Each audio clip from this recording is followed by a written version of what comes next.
So the title of the exhibition actually, it came after the work was made. And I was having a really hard time just selecting the title, but sometimes an easy way for me to find one is by looking at song lyrics. So the title comes from a song by Willow Smith, and the song is just really about kind of being born again or going through like cycles of rebirth essentially. And so I think in All I Know Has Vanished Again resonated with me just in the fact that like fire is purifying and like a lot of like the reptiles that we had in the exhibition, they either shed their skin or they lose their tails and they start over again. So I don't know, I thought it pointed towards the cyclical nature of things vanishing and starting over.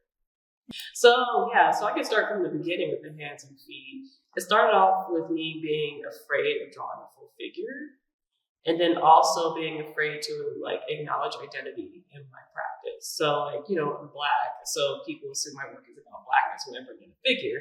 So I tried to conceal that or kind of push it off just by like deconstructing the human body. But then over time, I couldn't ignore it any longer. And I've just come to terms with like my work will be inherently Black because I'm Black, but that's not like the center focus. But yeah, a lot of the times the hands and the feet, they often direct energy. So they're either like reaching for a symbol or they're participating in an action of some sort. And they're usually the subject matter, the gesture's the subject matter, not like the color of the figures. So it's a little bit of also like a soft self-portrait because I'm not always comfortable with painting my own face in my work. And I mean, I only have that one painting that's kind of adjacent to what I look like. But yeah, so it's like me trying to abstract my identity, but then also trying to talk about my body in relation to these landscapes. It's just, it's becoming like a vehicle or like a tool to have those conversations. It's always a struggle. I think like a lot of people of color struggle with like trying to make a painting with a figure and the figure looks like you and then it's like put into a box like immediately when like the work has like so many different layered conversations that could occur, but we muffle those with like just one cliche essentially.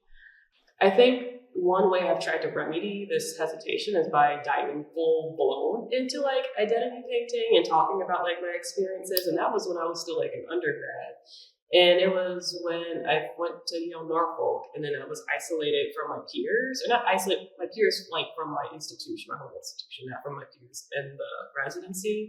But then I was able to kind of just get rid of all the voices in my head, and then kind of get some clarity on like what I actually want to make work about. And that time it was about my identity.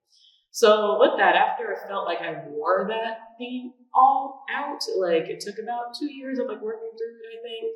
And then finally I began to kind of bring back sort of more of like a surrealist and abstract way of talking about it, but also kind of beginning to open up about myself, because I think that's what the buffer is. I am a very like cautious of how much people know about me. I even have, issues sharing things on the internet too. So I think it's like my last sort of guard before everybody just knows all my business. So that's kind of like a challenge for me still. So a lot of the paintings are in bits and pieces, or like some of the storylines might be kind of broken, or you're kind of like, what does this mean? So you're kind of weighing on the title, or like, but also like maybe I hope people have like a pleasurable experience just viewing your paintings as they are without knowing the full story. My studio often looks like it's a controlled mess, like a controlled chaotic mess. So like one half is like, I know where everything is, I know where I put all my tools and everything, but it's also like messily put together. So it feels like a collage. It's just like kind of smacked together. And yeah, like it looks like my paintings in there. Like you understand what's going on in this organizational system, but it's like vague. And then when I work, I often go to the studio at least once a week. I also work a full-time gig, so like I kind of have to balance my time with something. So I often go at nighttime, and then sometimes in the day on the weekends. And oftentimes my paintings start off as either intuitive, or sometimes they start off with like a drawing that failed, or a drawing that I don't think it's good enough to show, but there was some meat in the composition, so I take it and like, appropriate it or make it larger onto a larger scale painting.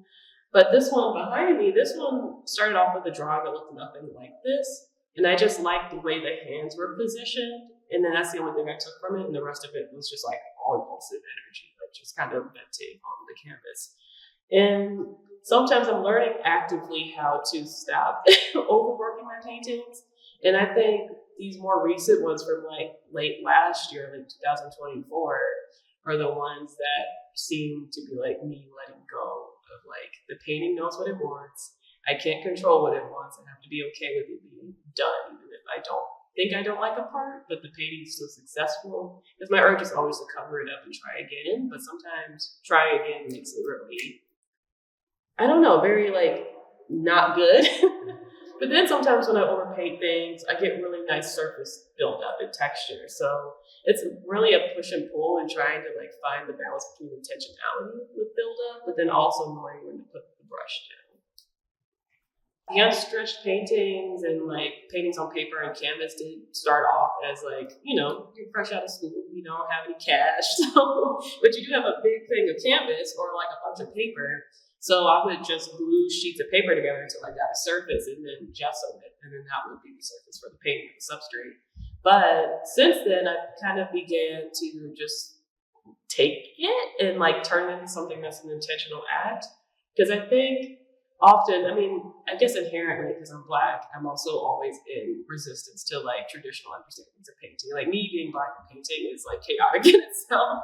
So like I'm thinking like, let's just keep rolling with that. So like, what else can I do to kind of disrupt people's expectations of what painting could be or should be or shouldn't be? So that's kind of where these barrier flags are coming from. So like they're my first shot at like trying to get away a little bit from like a canvas or paper and start trying to think of like, what did it look like? What would a painting look like if it was in the round and floating above our heads, or something that's kind of otherworldly with this materiality, this transparency?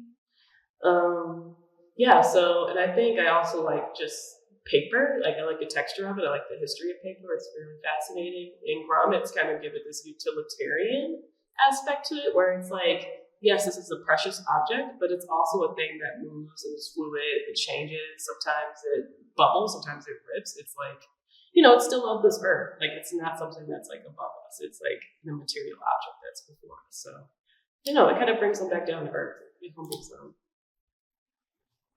So a lot of the landscapes are sort of a combination of like the landscapes I grew up in with the Midwest and being like on the cusp of Appalachia, but then also like landscapes that I kind of envision in my mind. So one of the paintings has like sumac leaves or an abstraction of like sumac. And then I combine it with like this weird, like this crystal ball, and I'm imagining like you're walking through the woods and you come across this weird thing, and maybe it grants you a wish, but then also you kind of see a reflection in it. So everything just becomes very fantastical, and it's an act of like trying to reclaim these spaces for myself, because like I was taught to like fear darkness and nighttime and don't be on the street, which I think it was like a protective mechanism with my family, but also it kind of got ingrained into my head and it influenced the way I navigated the world. So a lot of these landscapes is me trying to break those like generational habits.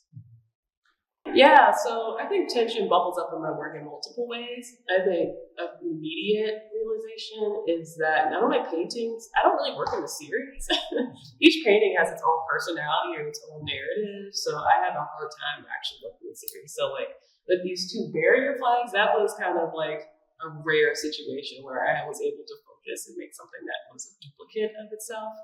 So it's a little bit of that.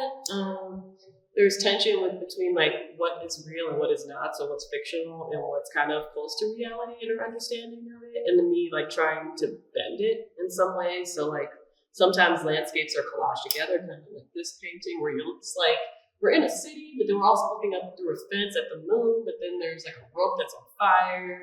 So there's like a lot going on, but to me, it kind of feels like this is what our mind appears to look like when we are thinking and trying to collage things together, if that makes sense. So yeah, so it's like, it's all over the place, but I think two paintings that can be an example for a tantrum throwing painting is definitely this one behind me. I think this drawing on the wall over here, and then maybe this one in the corner. And all three of those paintings have like this chaotic energy to it, like they're like spinning or it's like bursts of color or something's crashing. And those are like actions I wish I could take in real life. I wish I could go smash something when I'm really upset. But the release is sort of like being okay with not having control over my environment and things that happen to me, externally, things I can't control, like acts of God, essentially. So with that, the only thing I could do is like vent.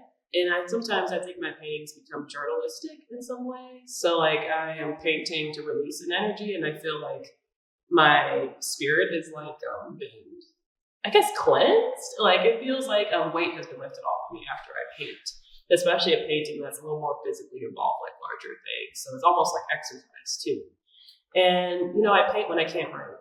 Like I struggle with journaling because I have a tendency not to like keep up with it. It comes like in bursts, or like I write for like a month straight and then it falls off a month later. But the painting, it's kind of like I can come and go as I please. Maybe there's multiple stories in that one painting that told.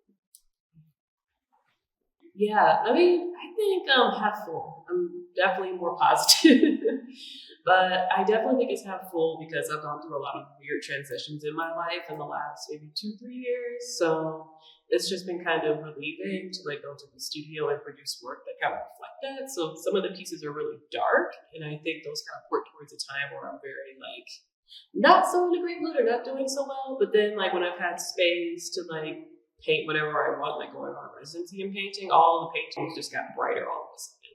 So it was like a lot of like much needed self reflection. And yeah, I was in class at home.